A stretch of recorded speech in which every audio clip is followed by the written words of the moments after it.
টলিপাড়ায় চর্চা চলছিল মাস দুই ধরে। রণজয় বিষ্ণু আর শ্যামউক্তি মুদলির বিয়ে নাকি ভাঙছে। প্রেমের টানেই একে অপরের কাছে এসেছিলেন তারা, তবে ছাদনাতলা অবধি করাতে খুব বেশি সময় নেননি তারা। বন্ধু বান্ধবদের সাক্ষী রেখে চলতি বছরের ফেব্রুয়ারি মাসে ধুমধাম করে মধুরেনের সমাপয়েত ঘটে। এই দুষ্টু মিষ্টি জুটি অনুরাগীদেরও ভারী পছন্দের, কিন্তু মাস কয়েক ঘুরতে না ঘুরতেই ছন্দপতন।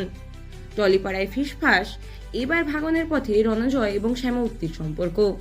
টলিপাড়ার বিভিন্ন অনুষ্ঠানে ইদানিং দুজনকে একসঙ্গে খুব একটা দেখা যাচ্ছে না, আর সেখান থেকেই তাদের দাম্পত্যে সমস্যা তৈরি হয়েছে কিনা তা নিয়ে শুরু হয়েছে নানান আলোচনা। কেন তাদের এই দূরত্ব, তা নিয়ে অনেক রকম চর্চা হচ্ছে। সাংসারিক বিষয়ে মতের অমিল ছাড়াও শোনা যাচ্ছে তৃতীয় কোনো ব্যক্তির জন্যই সম্পর্ক ভাঙছে তাদের। তবে এই বিষয়ে রণজয় বা শ্যামউক্তি কেউই কোনো মন্তব্য করেননি। তাই দুজনের মধ্যে কি সত্যি কোনো দূরত্ব তৈরি হয়েছে, নাকি শুধুই টলিপাড়া জল্পনা?